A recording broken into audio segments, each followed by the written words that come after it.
Assalamualaikum warahmatullahi wabarakatuh. Saya Feby Putrinda Pratiwi dengan NIM akhir 033, Prodi D3 Keperawatan Fakultas Keperawatan Universitas Jember Kampus Kota Pasuruan. Pada video kali ini, saya akan memberikan promosi kesehatan mengenai KB. KB itu apa sih? KB atau keluarga berencana adalah suatu usaha untuk mengatur jumlah dan jarak antara kelahiran anak guna meningkatkan kesehatan dan kesejahteraan keluarga. Nah, sudah tahu kan apa itu KB? Selanjutnya yaitu apa sih manfaat KB? Yang pertama, menghindari kehamilan risiko tinggi. Yang kedua, menurunkan angka kematian ibu dan bayi. Yang ketiga, meringankan beban ekonomi keluarga. Dan yang keempat, membentuk keluarga bahagia sejahtera. Ada beberapa metode KB. Metode KB merupakan cara, alat, obat-obatan yang digunakan untuk mencegah terjadinya kehamilan. Antara lain yang pertama, metode laktasi, yang kedua, kondom, yang ketiga, pil KB, yang keempat, KB suntik, yang kelima, implan atau susu KB, yang keenam, IUD atau spiral, dan yang ketujuh, steril.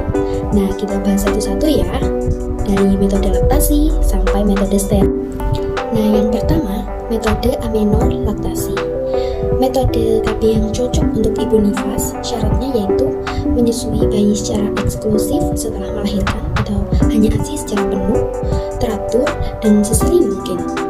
Nah, syarat yang kedua yaitu belum haid. Syarat yang ketiga, efektif hanya sampai 6 bulan.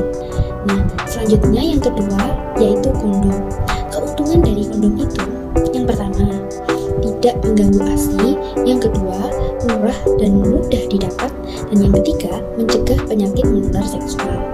Nah, adapun kelemahan dari kondom, yang pertama, agak mengganggu hubungan seksual, yang kedua, bisa terjadi alergi bahan dasar kondom. Yang ketiga, pil KB.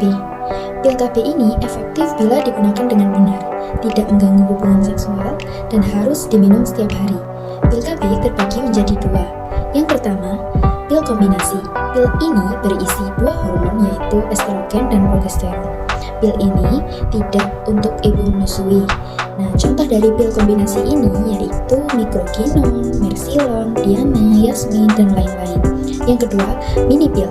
Mini pil berisi satu hormon yaitu progesteron. Mini pil ini tidak mengganggu ASI sehingga cocok untuk ibu menyusui. Contohnya yaitu Excluton, Microlud, dan lain-lain. Yang keempat yaitu suntik KB. Suntik KB efektivitasnya tinggi, efek sampingnya sedikit, tidak mengganggu hubungan seksual. Suntik KB ini terdapat dua macam.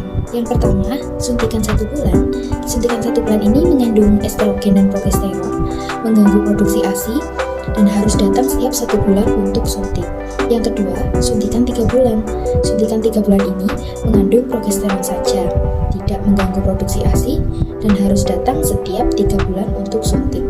Yang kelima, yaitu implan atau susu KB. Implan atau susu KB ini dipasang di lengan atas bagian dalam, ada yang berisi 2 batang dan 1 batang, efektif selama 3 tahun. Implan atau susu KB ini mengandung hormon progesteron, sehingga tidak mengganggu produksi ASI, tidak mengganggu hubungan seksual, dapat dicabut setiap saat sesuai kebutuhan dan kembali ke kesuburan cepat, dapat terjadi perubahan pola haid, dan dapat terjadi perubahan berat badan. Yang keenam yaitu IUD atau intrauterine device. IUD ini ditanam di dalam rahim untuk mencegah pertemuan sel telur dengan sperma.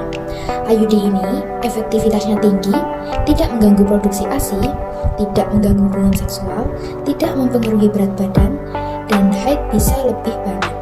Yang ketujuh yaitu kontrasepsi mantap atau steril. Kontrasepsi mantap atau steril ini khusus digunakan untuk pasangan suami istri yang benar-benar tidak menginginkan tambah anak lagi.